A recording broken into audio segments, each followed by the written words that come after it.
beliau memiliki pemahaman keagamaan yang bagus. Kalau kita lihat cara beliau menyampaikan pesan-pesan keagamaan itu sangat bagus. Par excellence karena plus beliau juga seorang ahli hukum. Gitu loh. Pancasila, kebangsaan, NKRI itu sama sekali tidak bertentangan dengan paham keagamaan yang kita hayati. Karena bagaimanapun ya hidup ini yang lebih membuat kita itu nyaman, makmur, sejahtera itu adalah kesamaan dalam kesadaran tentang nilai-nilai itu.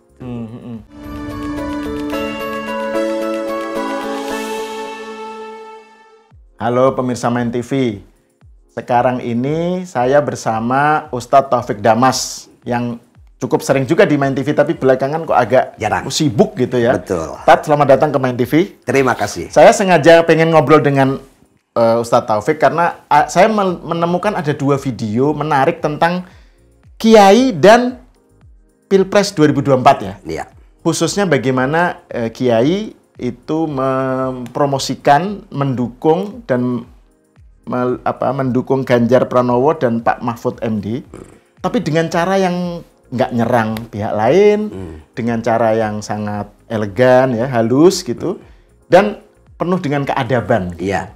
Mari kita lihat videonya dulu, Tat. Pak Mahfud ini seorang santri, juga seorang akademisi, ya seorang politisi, juga seorang negarawan, jadi dosen, jadi rektor, jadi pembantu rektor, sebagai seorang ilmuwan sudah pernah. Jadi anggota DPR RI dalam sebuah partai politik sudah pernah. Jadi ketua Mahkamah Konstitusi sudah pernah dilakoni. Jadi menteri sudah pernah. Jadi Menko, hari ini jadi Menko. Tinggal yang belum apa, monggo panjenengan baca sendiri. Kita berdoa mudah-mudahan Allah memberikan yang terbaik untuk santri yang satu ini. Itu video pertama kan dari Ketua Umum MUI yang sekarang ya. Iya. Terus kemudian yang kedua itu video dari siapa tadi? Dari Kiai Halwani. Kiai Halwani ya. Kiai Halwani Birjan Purworejo, pengasuh pesantren An-Nawawi Birjan Purworejo. Jagone kan telu nggih mboten. Pak Prabowo wakile putrane Pak Jokowi. Asmane sinten? Gibran nggih mboten. Niku nasionalis kabeh. Lajeng Pak Anies wakile Pak sinten? Muhaimin. Pak Muhaimin sae hebat. Neng Pak Anies niki akeh sing dukung PKS. Nggih mboten niku nyamari tetep. Mudeng mboten. Lah cara kula sing paling tepat sing pasangan karo santri. Sinten Pak Ganjar nggih mboten. Wakile niku Pak Mahfud santri. Mudeng mboten. Keplok ora niat. Nah, menurut Ustadz Taufik sebagai sesama kiai, gimana Anda melihat video tadi itu, Tat? Ya, saya secara pribadi juga kan sangat setuju dengan capres, cawapres Ganjar Pranowo dan juga Pak Mahfud MD. Jadi cara 2 kiai menyampaikan dukungannya itu, mempromosikan, itu memang cara yang sangat elegan. Dan bagi saya pribadi memang itulah yang seharusnya disampaikan dalam kita mendukung capres dan cawapres, tidak perlu menyerang. Kalau kiai tidak mungkin menyerang kan. Yang menyerang tuh yang biasanya yang orang-orang yang memang bagiannya penyerang lah gitu ya kan, bagian demennya sukanya itu main serang. Tapi kalau kiai baik di luar Pilpres maupun di dalam Pilpres. Betul. Gitu. Nah, kalau saya secara pribadi juga menghindar dari serang menyerang, lebih baik kita promosikan saja calon yang kita dukung. Apalagi ya mohon maaf, sorry to say, bahwa dari sekian banyak capres dan cawapres ini, 3 pasangan calon ini, ya saya pribadi melihat dan punya ekspektasi sangat tinggi pada Pak Ganjar dan Pak Mahfud. Apa ekspektasi saya? Pertama, pemerataan ekonomi, yang kedua adalah supremasi hukum dari keduanya.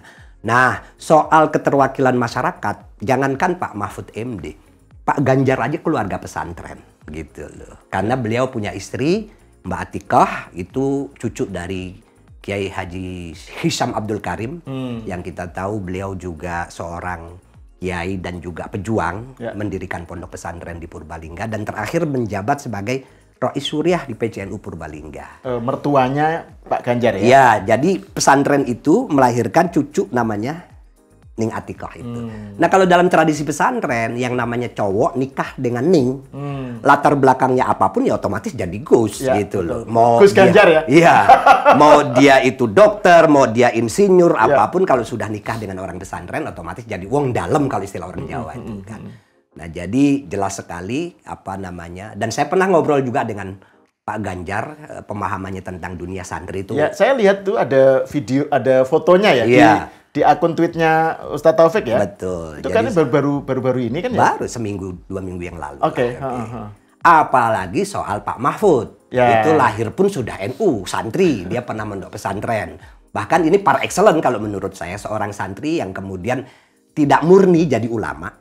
Artinya tidak murni jadi ulama, beliau memiliki pemahaman keagamaan yang bagus. Kalau kita lihat cara beliau menyampaikan pesan-pesan keagamaan itu sangat bagus. Par excellence, karena plus beliau juga seorang ahli hukum. Gitu loh. Yang kita tahu track recordnya, sekarang aja jabatannya sebagai Menko Polhukam. Beliau pernah jadi ketua MK, beliau pernah jadi menteri dulu, pernah juga di DPR. Nah, 2 orang ini track recordnya itu udah luar biasa gitu loh. Kenapa kemudian kita tidak menyampaikannya atau mempromosikannya dengan cara-cara yang santun tanpa harus kemudian menyerang orang lain. Cukup kita tonjolkan aja. Sebelum kita membahas lebih lanjut tentang video tadi dan tentang Pak Mahfud ya, saya pengen tahu tuh waktu bertemu Pak Ganjar kemarin, ketemu Gus Ganjar kemarin, apa aja yang dibicarakan, Tat? Ya, pertama beliau bicara tentang visi misinya, kemudian juga beliau pengalamannya sebagai orang yang memang pernah memimpin di Jawa Tengah, dan menariknya banyak kepala daerah itu antara gubernur dan wakilnya itu sering tidak cocok. Setelah selesai umpamanya nggak bisa bersatu lagi. Kalau beliau cerita, beliau dengan Gus Yasin atau Taj Yasin, putra dari Mbah Maimun, sampai sekarang tuh akrab gitu. Akrab. Ini gitu. juga menunjukkan kedekatan Ganjar dengan kalangan pesantren ya. Betul. Karena wakil gubernur itu putranya Kiai Maimun ya. Kiai Mbah Maimun Zubair. Jadi menarik apa yang beliau sampaikan itu. Jadi memang orang baik lah kalau menurut saya. Nah, terus ini Tat, saya mau kembali ke video tadi ya. Kalau video yang pertama dari Ketua Umum Majelis Ulama Indonesia yang baru, ini beliau baru diresmikan jadi Ketua Umum, kayaknya Ketua MUI kayaknya baru Agustus kemarin. Iya, dalam hitungan. Kiai Haji Anwar Iskandar ya. Iya. Nah, beliau kan menyebut tentang Ganjar yang Pak Mahfud yang lengkap kompetensinya atau kehebatannya sebagai pernah di legislatif, eksekutif, yudikatif, dan sebagai santri. Jadi kesantrian itu yang ditekankan. Betul. Nah, terus yang video kedua dari Kiai Haji Ahmad Halwani, Mbah Halwani juga menegaskan tentang Ganjar sebagai Mahfud sebagai santri. Betul. Gitu ya. Jadi ini, nah menurut Ustadz Taufik, seberapa jauh ceruk santri ini bisa mendapatkan mereka tertarik untuk memilih Ganjar dan Pak Mahfud, mengingat kan santri ini NU terutama ya, itu kan diperebutkan sekarang. Betul. Tiga pasangan ini sama-sama mengklaim lebih NU, paling NU lah gitu. Betul. Gimana menurut Anda? Ya harus jernih memang melihatnya siapa yang betul-betul memiliki jiwa kesantrian dari latar belakangnya itu, karena orang kan akan berpihak kalau dia itu bisa berempati kepada kelompok tertentu. Nah, seperti saya bilang, Pak Ganjar memang mantu dari seorang kiai kan, keluarga pesantren. Pak Mahfud memang santri. Jadi dunia santri itu dekat sekali dengan mereka berdua. Saya pikir soal empati dan kepedulian itu tidak perlu diragukan lagi. Karena bagi kita semua, ya di Indonesia ini kan pesantren besar, banyak gitu loh. Maka penting sekali kita memilih pemimpin yang punya kepedulian terhadap pesantren. Bukan cuma sekedar jargon loh. Kalau cuma jargon semua orang bisa gitu loh. Gitu. Jadi sangat mewakili lah kaum santri. Nah, tapi kalau dari segi elektabilitas nih, ya meskipun ini bukan ranah yang harus kita masuki ya, karena kita kan topiknya ini tentang kiai ya. Tapi menurut jenengan, seberapa efektif ini Pak Mahfud sebagai santri untuk menarik minat kaum Nahdien atau kalangan santri bukan hanya NU sebenarnya, Muhammadiyah juga ya, betul. untuk memilih beliau gitu loh. Jadi daya pikatnya seperti apa? Ya sebetulnya kan kita memilih tuh orang yang kira-kira memiliki persamaan latar belakang. Latar belakang budaya, latar belakang suku, latar belakang mungkin juga latar belakang agama, pasti itu. Nah kalau dunia santri kan pasti memilih orang-orang yang dianggap sebagai orang yang bisa mewakili santri. Yang bisa mewakili santri ya santri gitu. Bukan yang lain gitu. Nah terus tapi kan gini, Tat. Kan selama ini kalau kita bicara mengenai politik Indonesia ya, kan selama ini kenapa soal santri, soal politik kalangan kaum Islam lah ya, kaum Muslim itu menjadi penting, karena bukan hanya dari segi letak pentingnya dari segi elektabilitas, jumlahnya yang besar banget, tapi juga dari segi politik perimbangan kan. Betul. Indonesia itu kan dibangun berdasarkan satu kebangsaan, yang satu agama, dan agama di sini mayoritas Islam. Gitu. Nah ini bandulnya kalau semuanya ke santri, terus soal kebangsaan, nasionalisme itu gimana kan? Ya jangan dikhawatirkan lah. Kalau santrinya itu model kayak Pak Mahfud gitu kan, orang tidak mungkin meragukan nasionalismenya gitu. Karena nasionalisme dengan paham keagamaan itu kan sebetulnya bisa seiring sejalan, kecuali paham agama tertentu ya, maksudnya yang agak keliru dalam memahami konsep kebangsaan gitu. Tapi bagi kita yang sering secara utuh mempelajari ajaran Islam, bahwa paham keagamaan kita itu sama sekali tidak Pancasila, kebangsaan, NKRI itu sama sekali tidak bertentangan dengan paham keagamaan yang kita hayati. Itu ya, kalau saya boleh mengutip ungkapannya Kiai mantan ketum Suriah PBNU Kiai Ahmad Siddiq almarhum ya, mengenai ukhuwah ya, persaudaraan. Betul. Persaudaraan itu keislaman, kebangsaan dan kemanusiaan. Betul. Gitu tadi. Itu menurut Anda sudah beres ini ya? Beres sudah. Bahkan kalau soal ukhuwah Islamiyah itu perlu diperjelas lagi. Artinya saya punya persepsi atau punya pemahaman yang mungkin agak beda. Persaudaraan atau ukhuwah Islamiyah itu bukan persaudaraan atas dasar beragama Islam, bukan. Tapi atas dasar nilai-nilai Islam, gitu loh. Saya dengan teroris sama-sama Islam, nggak mau saya bersaudara, gitu loh. Nggak mau saya menganggap teroris yang membunuh orang dengan alasan yang tidak jelas, saya tidak mau mengakui dia saudara, gitu loh. Sebaliknya, meskipun bukan Islam secara KTP gitu ya. Tapi dia punya nilai-nilai yang baik, humanis, gitu, jujur dan lain sebagainya. Ya itu justru disatukan oleh nilai-nilai itu. Nilai-nilai itu sendiri. Gitu. Kita harus berpikir ke sana, lebih substantif sekarang ini, karena bagaimanapun ya hidup ini yang lebih membuat kita itu nyaman, makmur, sejahtera itu adalah kesamaan dalam kesadaran tentang nilai-nilai itu. Gitu. Nah terus kalau ini saya mau kembali ke video tadi ya.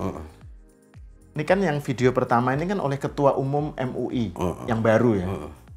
Menurut jenengan seberapa signifikan itu pandangan semacam itu ya untuk baik apa maknanya gitu, baik bagi bagi hubungan antara MUI dengan capres gitu ya, pilpres atau kiai dengan pilpres, maupun bagi capresnya itu sendiri, capres dan cawapresnya itu sendiri, maknanya apa Tat? Kalau saya melihat bukan soal lembaganya ya MUI. Karena kalau lembaganya kan harusnya netral MUI. Tidak boleh berpihak ke salah satu. Ya itu kan kebetulan karena ada identitasnya di situ. Padahal beliau tidak mewakili MUI. Iya, kan? Tapi secara pribadi beliau bicara begitu, tentu itu menjadi pegangan bagi sebagian orang. Oh kalau beliau saja menilai baik, kenapa saya tidak ikut beliau gitu. Mungkin gitu. Pasti itu pasti. Kan setiap orang, apalagi kiai-kiai besar, apalagi dia ketua MUI dan lain sebagainya, itu selalu oleh masyarakat dijadikan pegangan. Ya. Nah kalau video kedua, nah ini menarik nih Tat. Kalau video kedua tadi kan kita lihat Kiai Halwani menyatakan Prabowo Gibran ini sama-sama nasionalis, gitu kan? Terus kemudian Anies Caimin, Caiminnya bagus santri, tetapi Aniesnya ini orang dekatnya itu orang-orang PKS gitu kan. Nah, terus yang menurut beliau, pilihan beliau Kiai Halwani adalah Ganjar Mahfud. Iya. Karena Mahfud jelas kesantriannya. Menurut jenengan gimana video itu? Yaitu hak dari Kiai Halwani untuk membandingkan satu capres-cawapres dengan capres dan cawapres yang lain. Kalau soal Prabowo Gibran itu nasionalis dua-duanya karena memang dua-duanya tidak punya latar belakang kesantrian kan. Fakta. Yang kedua soal Anies dan Caimin. Caimin jelas santri, keturunan orang pesantren. Kemudian Anies Baswedan dia didukung oleh PKS. Memang dari dulu didukung oleh PKS dan itu fakta juga gitu. Ya, biasa aja yang begitu itu. Sementara beliau menjatuhkan preferensinya kepada Ganjar dan Mahfud karena Pak Mahfud santri gitu ya. Ya, betul. Nah, ini terakhir nih Tat. Gimana Ustadz Taufik melihat hubungan antara apa ya, tradisi pesantren, kiai gitu ya, santri dengan politik di Indonesia ini Tat? Karena sekarang ini kan NU ini kan seksi sekali nih. Betul, betul. Diperebutkan ya oleh semua dan semuanya mengklaim mewakili kepentingan atau memperjuangkan kepentingan santri kan? Menurut Anda seberapa apa artinya ini bagi pesantren itu sendiri gitu loh? Ya sebetulnya kan yang namanya politik itu apalagi dalam konteks pemilihan ya, baik pilkada ataupun juga pilpres, itu soal dukungan. Nah jumlah santri di Indonesia kan banyak gitu loh. Kiai-kiai itu pengaruhnya juga kadang bukan cuma di santrinya, di masyarakat luas juga kan berpengaruh. Maka wajar kalau kemudian suara para santri atau kiai-kiai itu dijadikan rebutan. Yang sebagian besar kiai itu ada di dalam NU gitu. Nah kalau kita lihat apa penelitian yang dilakukan, apa surveinya Denny JA tempo hari itu kan jumlah warga NU LSI ya, jumlah lingkaran survei Indonesia. Iya. Jumlah warga NU itu semakin meningkat sekarang, jumlahnya itu semakin besar sekarang. Sebaliknya jumlah warga Muhammadiyah semakin menurun. Yang namanya politik itu kan ya pasti tentang jumlah kepala. Hitung-hitungan terakhirnya tentang jumlah kepala. Maka segmen masyarakat yang terbesar pasti akan jadi rebutan. Dan cara merebutnya mengatakan, menarasikan bahwa saya bagian dari Anda kan begitu. Tapi apakah betul saya bagian dari Anda? Ya kita lihatlah mana yang betul-betul bagian dari kita kan begitu. Dan itu bisa cara melihatnya itu seperti kalau kita meneladani cara-cara kiai tadi ya, itu dengan cara-cara yang sangat elegan gitu ya, nggak konfrontatif, nggak nyebar hoax gitu ya Tat ya. Jadi, nah terakhir nih saya mau nyebut ini nih, ada joke di kalangan NU nih Tat, tentang kenapa pemilih NU itu besar sekali jumlah NU. Karena orang NU itu menghitung bukan hanya yang masih hidup, tapi yang meninggal pun masih dihitung. Gitu. Nah, itu buktinya kan ada warga tahlilan. NU itu betul. Jadi, orang udah meninggal pun masih dianggap warga NU. Iya, jadi makanya besar banget gitu. Besar banget. Oke, terima kasih Ustadz Taufik Damas. Pemirsa, sampai di sini dulu, kita berjumpa lagi di episode selanjutnya.